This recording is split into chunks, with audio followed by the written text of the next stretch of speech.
All right, 𝗪𝗧𝗋𝗋s, let's dive even deeper into the divine masculine's collapse. Welcome to Soul Love. Welcome back to my channel. I'm Mafalda, and I offer guidance, insight, and teachings to assist fellow divine masculines and divine feminines on the twin flame journey.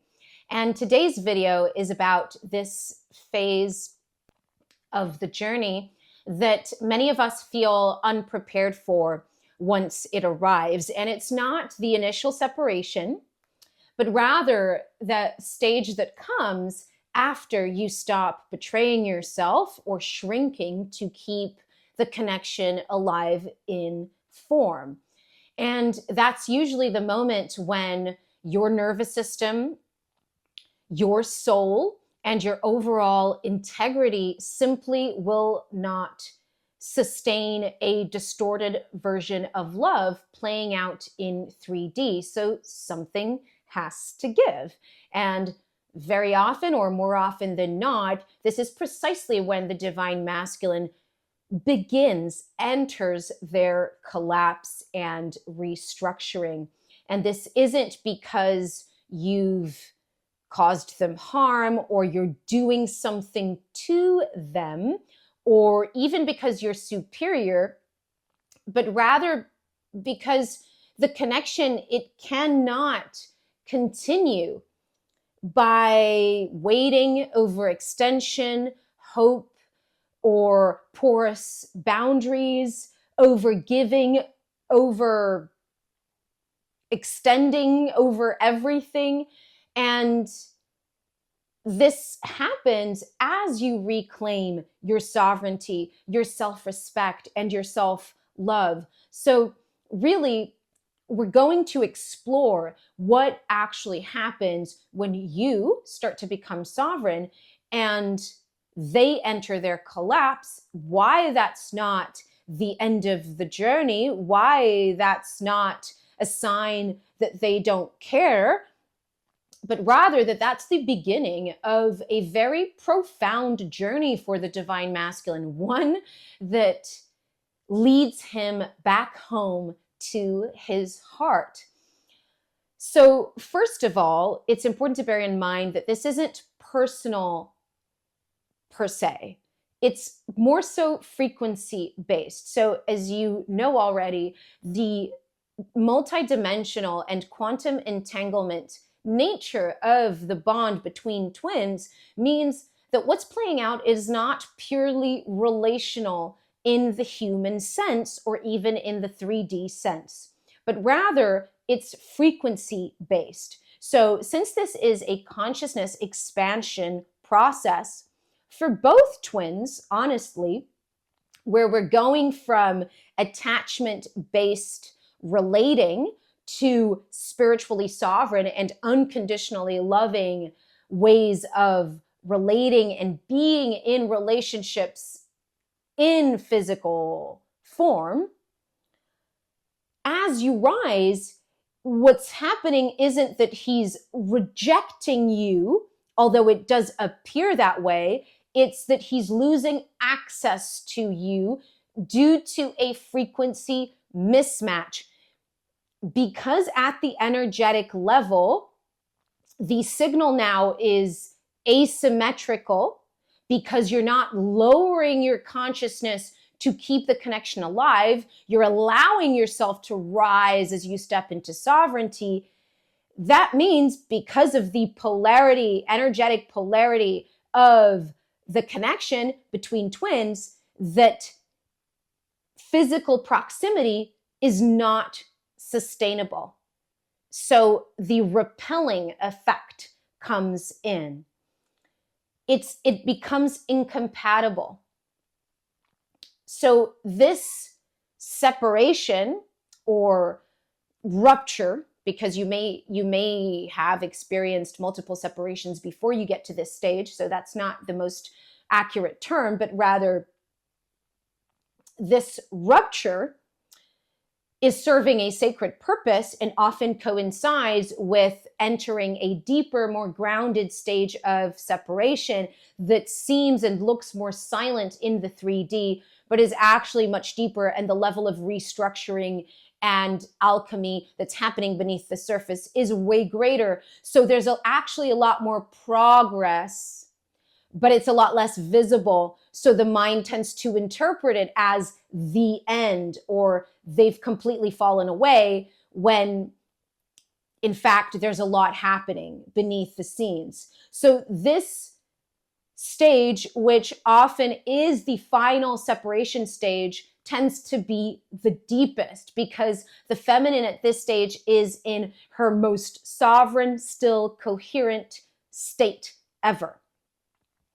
So as we progress through this video, through this transmission, let's also address one of the biggest myths on the twin flame journey, which is that the divine masculine somehow walks away unaffected by all of this, that he's thriving, he just goes off unconscious, just living his best life, while us, the divine feminines, carry the entire initiation alone. And I'll be blunt here, that's simply not how it works. Twin flames, true twin flames, are consciousness, cosmic technology. We operate through consciousness mechanics, not just human interaction and relational dynamics alone. It's a tandem system. And so it doesn't work like a romantic relationship, or the romantic relationship is simply one layer of the multi-dimensional bond. So at the energetic level, quantumly speaking, when one part of the system clears and sheds enough to align with a higher frequency of self-respect, truth, love, which is what the divine feminine is doing as she's stepping into more sovereignty, then the other part of the system, the other pole, cannot remain fragmented without consequence. So let's talk about this moment when we can no longer sustain the connection in 3D. So there comes a moment when we become unable to sustain the connection in 3D without continuing to replay trauma loops. And this often happens during separation or after several cycles of reunion and parting. And this moment can occur whether you have contact in the physical realm with your counterpart or not. This may all happen metaphysically in the higher realms through astral communication, telepathy, energetic mirroring, etc. So there comes a moment when we realize that we were always intuitively aware of the depth of transformation required on our side, yet we may have subconsciously used their physical presence in our lives as a way to soothe our wounded aspects. So that's actually not alignment. And I say this with so much compassion in my heart because we've all been there. So to some extent, it's the moment when we realize that, yes, even if we got to spend one more moment with him, or if we at least had communication via text message and he would at least ask us how we're doing every blue moon, that meant that we were somehow getting closer. And it doesn't. What it means is that we deep down may have worthiness issues around how we believe we deserve to be treated, or how we want to be treated. And we feel that this is perhaps the best we're going to get. And this is subconscious, of course. And so we might as well take what we can get. And that's self-betrayal. I don't know if there's an easier way to put it, because we are worthy of unconditional love, respect, of someone who shows up for us, someone who naturally protects and takes care of us. So not in a codependent way, but in a divinely interdependent way. And so if that's not how our counterpart is showing up, truthfully, that is the moment that we realize I'm not willing to continue to accept less than what I deserve, less than what I know my soul is coded for, less than what I know his soul is coded for, just to experience a little bit of a rush when they message and somehow we feel less alone. So we realize we were honestly choosing attachment over soul truth. And this isn't to say that this is a mistake, that we're doing something wrong, but rather for us to understand that it's a necessary path of initiation toward being confronted with our wounded aspects and our shadow aspects, the places within ourselves where we were still harboring fear-based attachments. Because of all the times we were abandoned, all the timelines where we never saw them again, where we were rejected, where ultimately everything collapsed and we felt helpless. We felt engulfed by the wound of separation. So in these earlier stages, what's happening is neither of us are fully ready to see and feel our way through the radical transformation that such a path of authenticity and spiritual mastery and integrity requires on a planet like Earth. So true love, unconditional love in its aligned form, not in distortion, it won't ask you to shrink, to accept less than your integrity, to tolerate inconsistency or immaturity or even cowardice. Acting in accordance with this knowing is the divine feminine's emancipation, stepping into her divine sovereignty. It may be heartbreaking in the moment, but I can assure you it's also wholesome. You're getting yourself back. And you stop betraying the original blueprint, even when it doesn't show up in form. The original blueprint may not be available in that moment in form with your counterpart, and yet you know the truth. And so you will act in accordance with the truth. So the paradox of this stage, this is not when they return. This is the greatest misconception. We're told time and time again, the divine feminine needs to heal. She needs to step into her sovereignty. She needs to surrender. She needs to pull back her energy. She needs to awaken to her connection with God so that the divine masculine rises and awakens. And you see how that cause and effect there is problematic?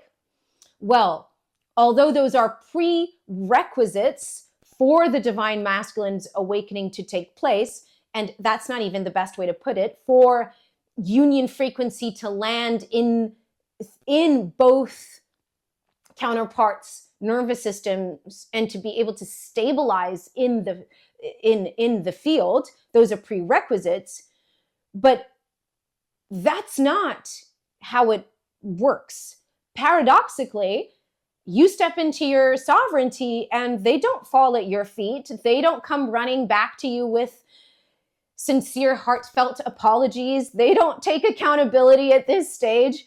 The moment we set those boundaries and we say, no more, my life, my prosperity, my fulfillment, and my divine embodiment and mission do not depend on someone else's awakening or someone else's actions or someone else's validation, that moment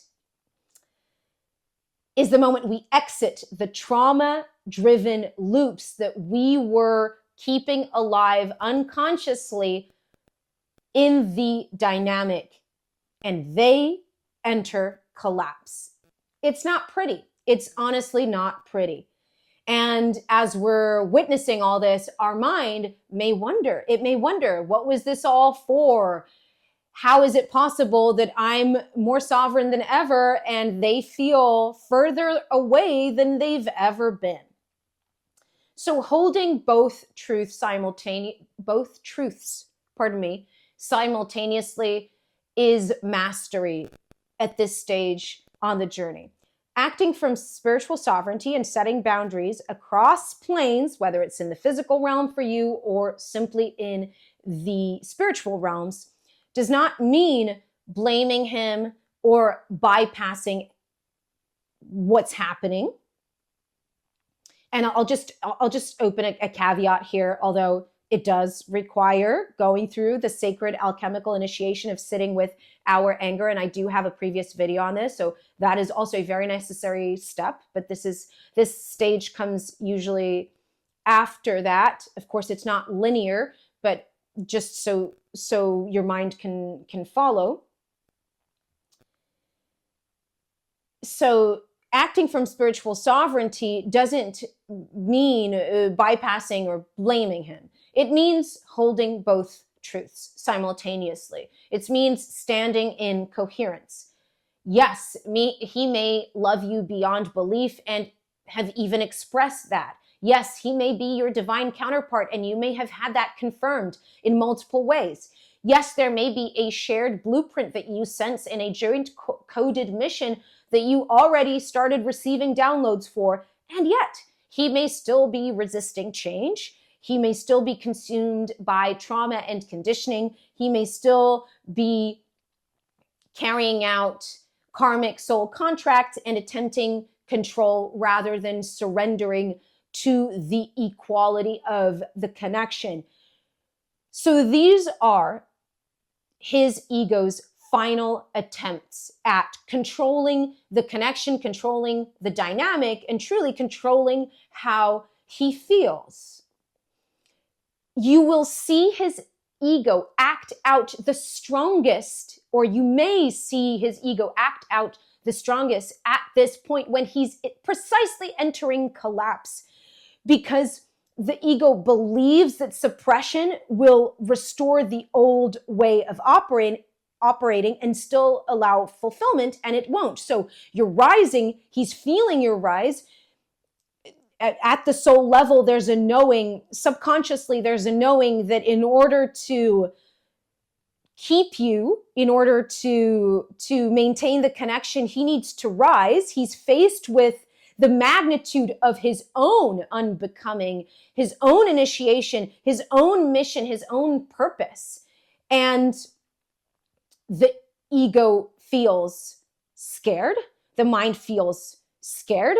It doesn't feel ready, and it tries to shove it down as much as possible. And now it has actual proof in the field because you're rising. Uh-oh. So as the ego is making its final attempts to reinstate dominance, what does this look like, right? Because this is often followed by a silent restructuring, by a deeper stage of separation, resistance to dismantling, and a delay of full rebirth. This is more often than not simply because there's too many internal structures that need to be dismantled. The ego has grown too strong at this point. And so the silence that comes after the initial collapse, and as they go deeper and deeper and deeper into collapse, shorter or longer, there's usually a profound silence at this stage that's vital, that creates a sort of cocoon for his unbecoming. So now let's talk about what this looks like in practice. So what the divine masculine entering their stage of collapse looks like. And these are not signs of indifference. We tend to interpret this as he doesn't care, he's indifferent, he doesn't feel it, he's not my twin. I don't know. They're not, and it's not true. These are classical signs of nervous system and egoic destabilization. So what does it look like? He may lash out at you. He may get angry. He may become irritable. He may oscillate between warmth and distance, hot and cold behavior. One day everything is fine. The next day he treats you like a mere acquaintance. He may freeze in shame in your presence. If you've been through this in the physical realm, you'll know exactly what I'm talking about.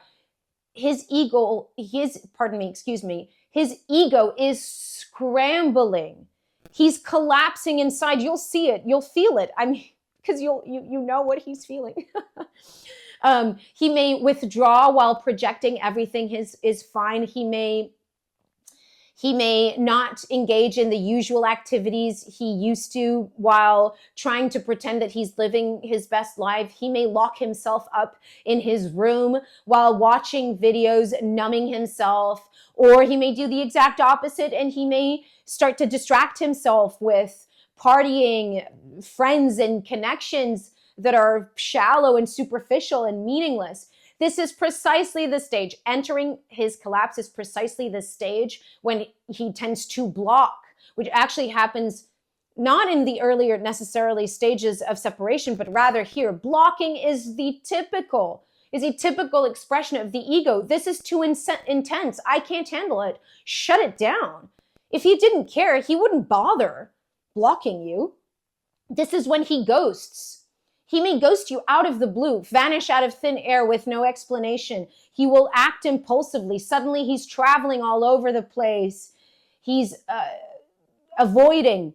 Also, at the same time, he's also engaging oftentimes in grid work. They're also being called to specific locations because these locations unlock certain blockages in their field, and they're also doing that grid work to anchor frequency into the earth. They may refuse accountability. They may feel at this point trapped by their life circumstances or karmic contracts. Again, this is their ego scrambling. So this is the phase when you'll see the most incoherent behavior from him. The level of projection, unprecedented. I mean, it's insane. If you've lived through it, again, it's surreal. You'll know what I'm talking about. They may, in some way, shape, or form, say things like, I can't give you what I want. I'm not ready. I don't want a relationship. I don't want a relationship that consumes me. I can't. I have obligations. I have duties. They'll seem powerless in the face of everything they need to face in their lives. Or they may go ahead and just bluntly reject you in the 3D by saying things like, I don't want to be with you. I don't want to talk to you. I don't want to see you. I don't want to be friends. Or then they say, all I want is the best for you. But then they go ahead and they accuse you of stalking them. I mean, this is a classic one. Classic divine masculine behavior. You bump into them in a public place and they go ahead and say that you were there to see him on purpose. And I mean, some divine feminines may engage in a lot of pursuing behavior, but please, at this stage, most of us are not doing that. Or I don't know. It depends, but many of us aren't. So this is when he may accuse you of all kinds of different things that you're not to blame for, that aren't your responsibility. He may disappear. He may vanish. He may frame walking away as the responsible, logical thing to do. He may frame you as being too much, the intensity of the connection, too much for him to handle. He feels like it's dangerous, and he may even say these things. It's too dangerous. It's too intense. I can't handle it. And he'll convince himself that this is very mature of him, when in fact he's actually acting in the most immature of ways. It becomes comical at one point once we're through the deepest pain of the betrayal and the rejection. It almost becomes comical because they reveal themselves through their own behavior. This is utter incoherence, and at this stage we can see clearly through it. And that's when we're really practicing that non-attachment. Okay, I can see that this is his ego is scrambling and there's nothing I can do. We've overcome the savior complex, and we know that the best thing we can do is to continue to rise on our own and to hold the field steady. It is our coherence that allows him the necessary space to go through his process, and we become the lighthouse. It's almost like at a vibrational frequency level, we show him how it's done, but he needs to do it for himself. We can't do that for him. We can't carry the process for him. It's just simply never going to work. We're only stunting our own growth if we do that.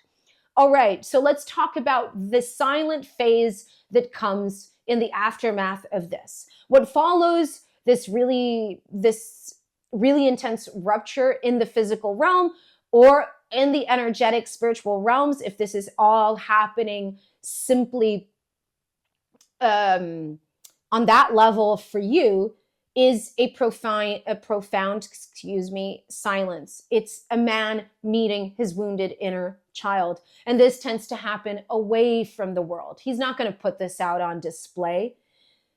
Collapse forces his internal reassessment of his life's choices, his self-image, his limitations, and the suppression of his soul truth. He will stumble, but the wounded warrior in him has begun his journey back home to his heart. This process is far from linear, and he may oscillate without any external evidence throughout this time. But make no mistake, this does not mean that he's necessarily fallen away.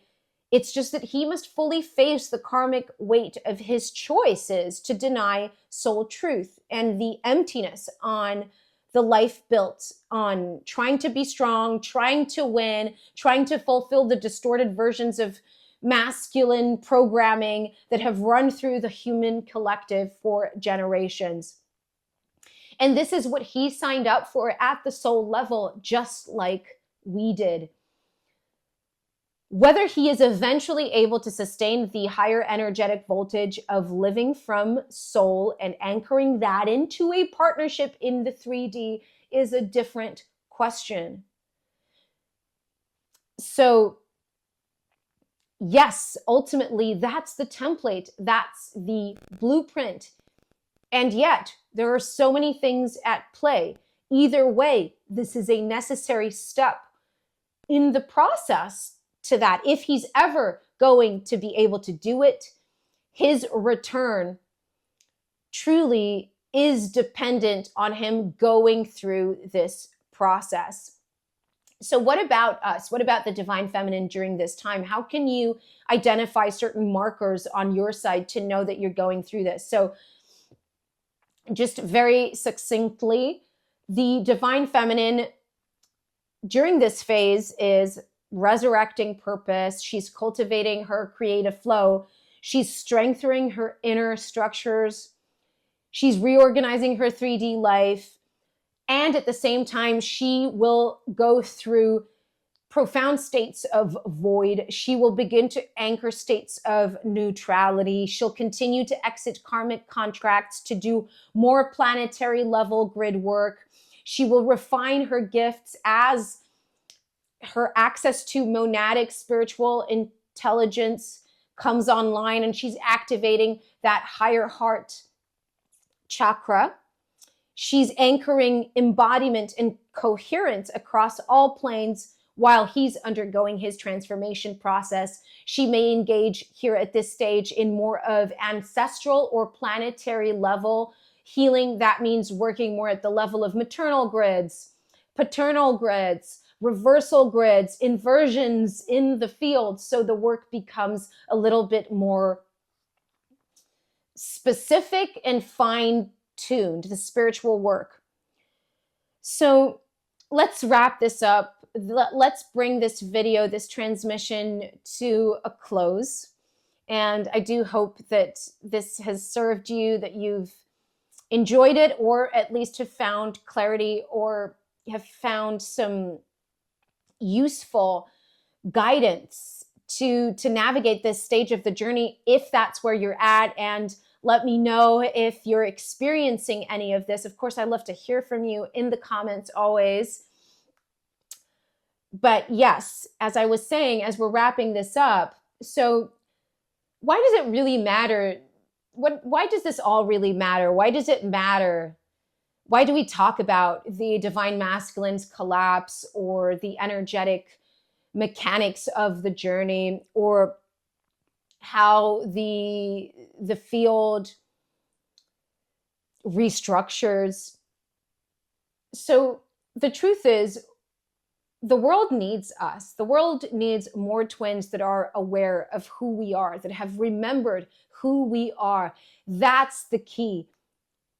We need more twins remembering who we are, because that's how we stand in sovereignty. That's how we stand in unconditional love. And so together, alongside other star seeds, other spiritual workers, other awakening souls, and simply compassionate human beings, we are restoring the original human templates for Earth. And in our case, particularly within the relational realm. So we're encoded at the soul level. Monadic twins, we are encoded at the soul level with divine union template restoration, whether that eventually leads to union and form in this lifetime or not. Eventually, that's the template for all of us. And it's a beautiful path. It's a beautiful mission.